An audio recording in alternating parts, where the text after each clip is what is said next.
Hello guys, चलो आज हम पढ़ते हैं डिफरेंशिएशन।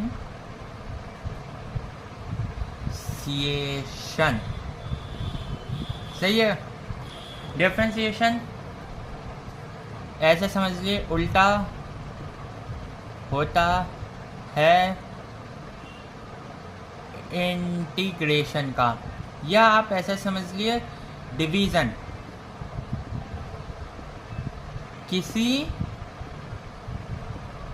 बहुत छोटे नंबर से। सही है। या आप एक चीज़ और समझ सकते हैं, स्लोप ऑफ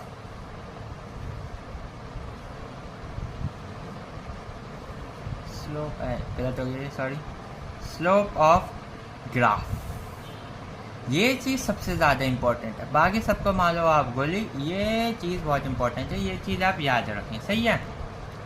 अब हम चलते हैं इसके आइडेंटिटीज़ पे, क्योंकि डिफ्रेंशिएशन की थ्योरी में आप ज़्यादा जाकर कोई फ़ायदा नहीं। बस आप ये समझ लीजिए इसकी एप्लीकेशन आपकी 1D 2D फोर्स और आपके वर्क एनर्जी। हम चलें अब इसकी आइडेंटिटीज़ पे चलते हैं, और इसकी एप्लीकेशन आप समझ लिए कहाँ कहाँ पे होती हैं। एप्लीकेशन होती है 1D 2D फोर्स और आपका वर्क एनर्जी पावर, आपका रोटेशन, और आपकी मेरे ख्याल से सारे चैप्टर में यूज़ होता है। कोई ऐसा चैप्टर है नहीं जहाँ पे ये यूज़ नहीं होता हो। अब पहली आइडेंटिटी आप देखें, पहली आइडेंटिटी हम देखते हैं इसकी dxn अपॉन dx। इसकी डिफ्रेंशिएशन करेंगे तो हम n को बाहर लिखेंगे xn माइनस 1। xn क्या हमारा कोई क्वेश्चन में दे रखा है y इक्वल्स टू xn, मतलब कि y फंक्शन है xn का। ये बात याद रखें, अगर y यहाँ पे आपका t का फंक्शन होता है, y की पावर tn कुछ भी, तो आप जब इसको d बाई tn, अगर y tn का फंक्शन है, जब आप इसको dtn बाई dx करके ये लिखना है n t n माइनस 1, तो ये गलत है।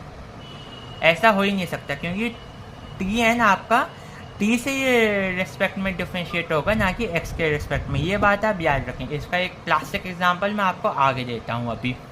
सही है। इसकी दूसरी प्रॉपर्टी आपकी हो जाती है, हम पन्ना निकाल लेते हैं, कहाँ तक लिखेंगे टाइम जाएगा। पन्ना निकाल लिया हमने, पन्ने में हमारी 1 मिनट रुके, रुकावट में खेद है।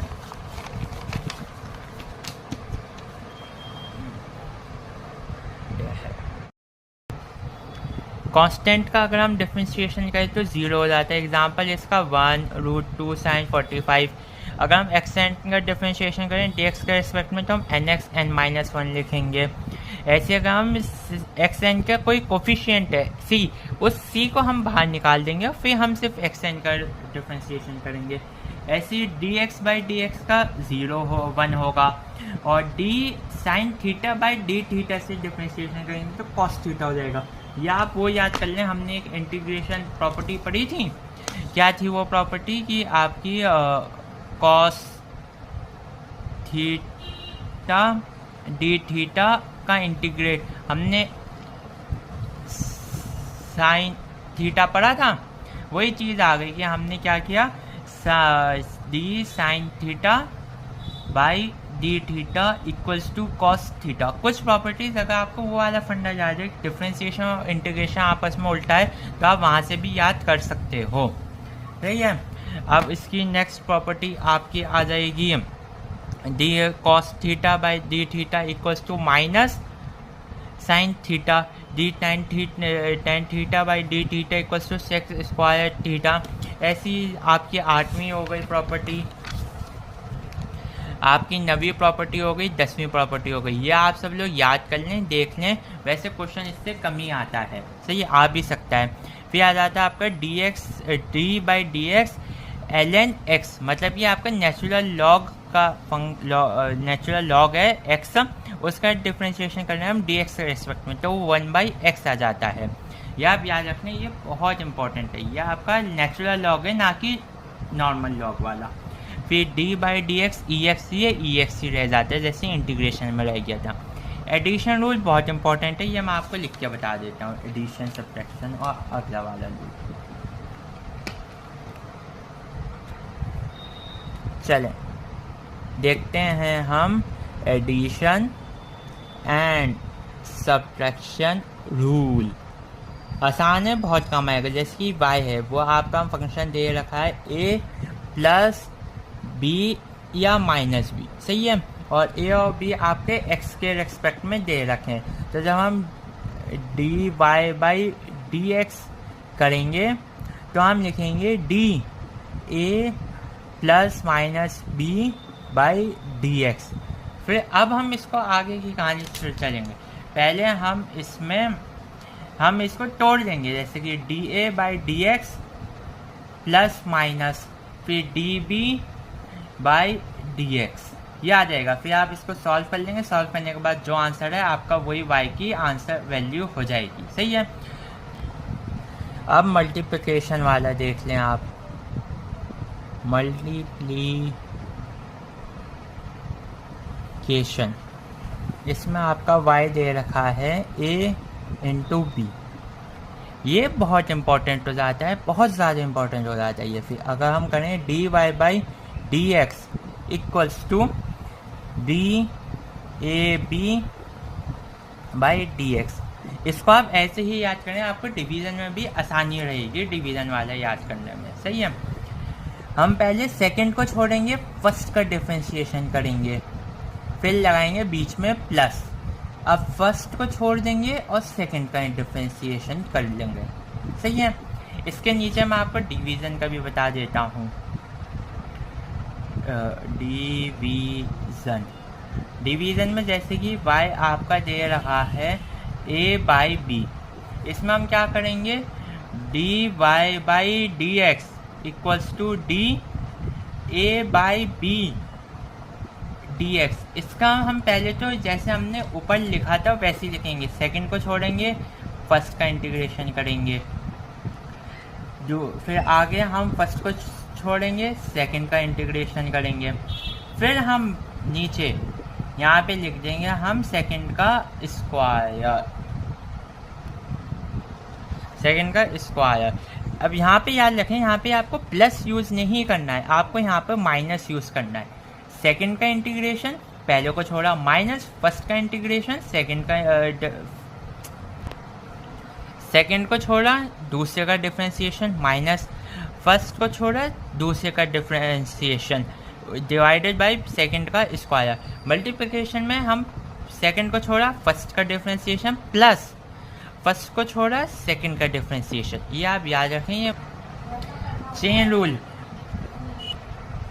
Chain rule dy by dx equals to differentiation of outer function with respect to inner, keep inside function as it is, multiply by differentiation of inner function with respect to x। ये आपको लग रहा होगा क्या लिख दिया, ये आप ऐसे समझ लीजिए ये चेन रूल को फॉलो करने का सबसे छोटा और सबसे सटीक मेथड है। इसको हम एक एग्जांपल से समझ लेते हैं। एग्जांपल है आपका x एग्जांपल आप ले लें equals to 5e 3x e की पावर 3x। अब देखें ये जो x है ये आपका अंदर का फंक्शन हो गया ना, ये e के साथ कोई e के साथ तो ऐसा होता है 5xe, ये है आपका आउटर फंक्शन, ये e अलग आ गया, लेकिन ये e की भी पावर 3x है। तो इसका हम डिफरेंशिएशन कैसे करेंगे, हम लिखेंगे पहले dy by D x equals to d 5e3x upon dx, सही है। फिर अब हम इसको 5 को तो हम बाहर निकाल देंगे, फिर हम लिखेंगे डी 3x बाई dx, सही है। इसको यहाँ पे लिखेंगे multiply by D 3x by dx, हम ऐसे करेंगे।